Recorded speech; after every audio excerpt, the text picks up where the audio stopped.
Oval টেস্টের তৃতীয় দিনের খেলা শেষের পর ভারত কিন্তু এই টেস্ট জয়ের দিকে অনেকটাই এগিয়ে গেল।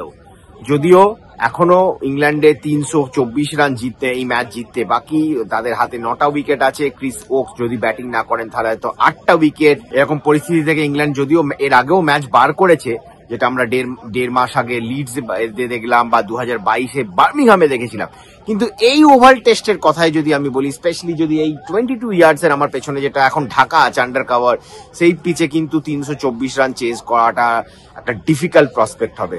যাই হোক, কালকে কি হবে সেটা তো আমরা কালকে সেই ব্যাপার নিয়ে আলোচনা করব, কিন্তু আজকে কি হলো সেইটা আমি আজকে যেটা আমাদের মানে কি বলবো রিং সাইড ভিউ, সেই জিনিসটা আপনাদের কাছে আজকে তুলে ধরবো।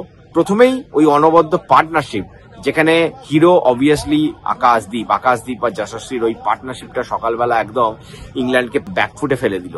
মানে যে আকাশদীপ একজন নাইট ওয়াচম্যান হিসাবে এসেছিলেন, তিনি কিন্তু আজকে সকালে যে ব্যাটিংটা করলেন, যে ধৈর্য, যে স্কিলটা দেখালেন, সেটা কিন্তু একটা অনবদ্য, মানে গৌতম গম্ভীরের মুখেও হাসি ফুটিয়ে দিল আর কি ওনার batting, which is a very tough ask. Gautam গম্ভীরকে হাসতে দেখা is a very rare occasion.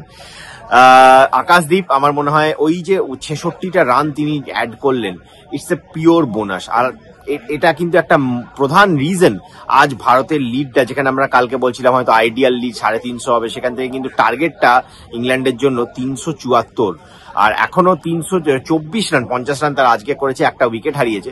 324 run এখনো তাদের বানাতে হবে, দুদিনের খেলা বাকি আছে।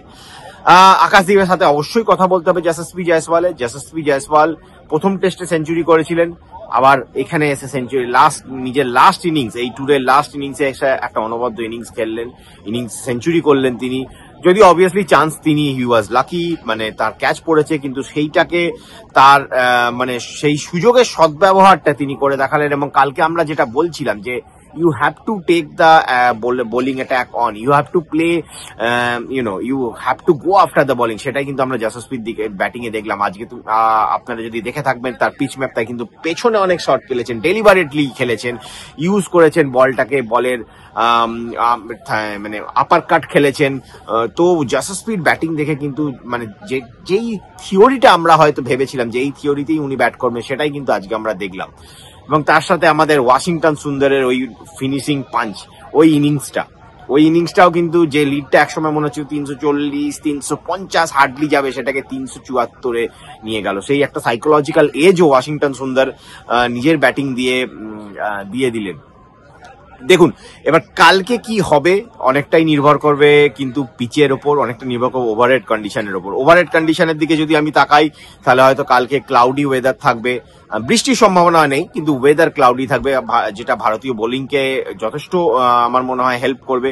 তার সাথে উইকেটে কিন্তু এখনো এনাফ মুভমেন্ট আছে। আর স্পেশালি এই জ্যাক ক্রলি, বেন ডাকেটের এই ভয়ানক পার্টনারশিপটার যেহেতু আমরা এন্ড করতে পেরেছি, আমরা কিন্তু কালকে আরো we will come out all guns blazing. যদিও বেন ডাকেটের উইকেটটা আমার মনে হয় খুব ইম্পর্টেন্ট, জো রুটের উইকেটটা খুব ইম্পর্টেন্ট হবে, কেননা এরা বেন ডাকেট বা জো রুটের মতো প্লেয়ার, এরা কিন্তু মানে they can take the game on. মানে তারা কিন্তু যদি ক্রিজে অনেকক্ষণ থাকে, ক্রিজের সময় কাটালে কিন্তু তারা মানে রান করবে। এবং এটা যেহেতু আমরা বলেছি এটা high scoring in the sense fast scoring venue, এখানে কিন্তু ব্যাটার যদি চায়, মানে batter once the batter get set, তারা কিন্তু রান খুব ইজিলি সংগ্রহ করা যায়।